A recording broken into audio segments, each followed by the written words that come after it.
경찰 수뇌부의 난타전을 이 장관까지 출동해서 겨우 진화를 시켜놨죠. 그런데 이때 일선 경찰의 성추문 논란이 계속 잇따라 불거지고 있습니다.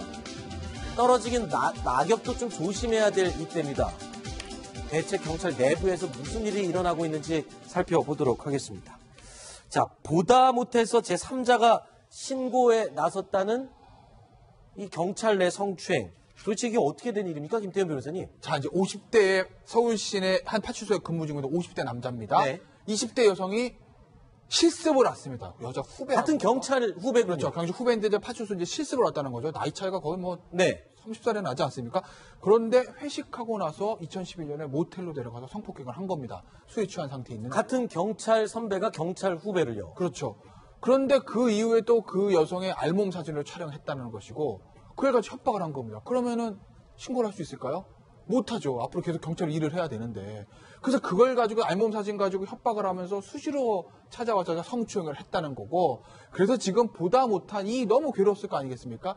이제 피해자 20대 여성의 동료가 그 사실을 알게 되고 네. 그래서 그것을 대신 신고했다고 하는 겁니다. 지금 이 내용을 보면요.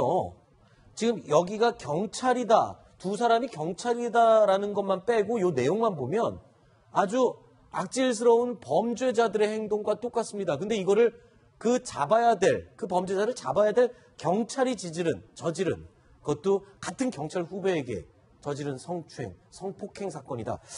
글쎄요. 그런데 이게요. 경찰 내부에서 일어난 이런 류의 성 관련 범죄가 또 있었다면서요. 여러 건 잇따랐다는데 어떤 내용들이 있었던 겁니까? 네, 8월 10일 지난주가 되겠는데 그 10일 날 서울 강서구의 한 건물 승강기 앞에서 40대 남성이 갑자기 운동복 반바지하고 속옷을 한꺼번에 통째로 휙 벗었다고 합니다. 일명 바바리맨이라고 하죠. 네, 그렇습니다. 그런데 이제 승강기가 열리면서 앞에 있던 여성이 그 모습을 보고 깜짝 놀라서 경찰에 신고를 했고요.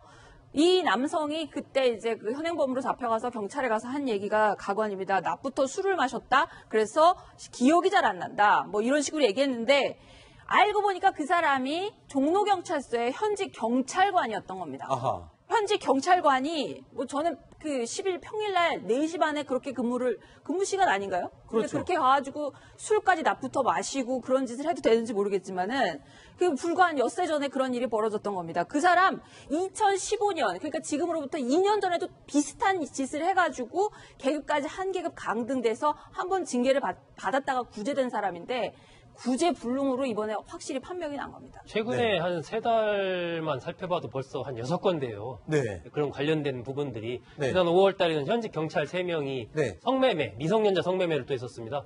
그리고 6월 달에는 이제 주점의 종업원 성추행하는 그런 사건이 또 생겼었고. 다 경찰들이 이런 현직 경찰들입니다. 그리고 또 8월 달에 이제 아까 얘기했던 성폭행 이런 사건들이 있었고 최근 2년만 이렇게 따져보면은 성 관련된 사건에 연루된 경찰관이 한 48명 정도인데 그중에 15명은 아직도 현직에 근무를 하고 있다라고 나오거든요. 이것은 그만큼 이 처벌의 수위 같은 거 좀 약하다는 거겠죠. 네. 이런 부분들은 사실 한 번만 어떤 문제가 돼도 바로 이제 뭐 파면을 한다든지 네. 강력한 어떤 처벌을 하게 되면 아마 좀 발생이 덜하지 않을까 싶은데 좀 솜방망이 처벌을 하다 보니까 이게 계속되는 것 같습니다. 지금 이번 새 정권 들어와서 문재인 정부 들어와서 이 검경 수사권 조정 문제가 아주 중요한 문제로 대두되고 있는 이런 상황입니다. 오죽하면 정권이 바뀌자마자 경찰 조직에서는 경찰 내부 개혁을 스스로 하겠다면서 엄청 외부에 공개하고 알리고 이러지 않았습니까?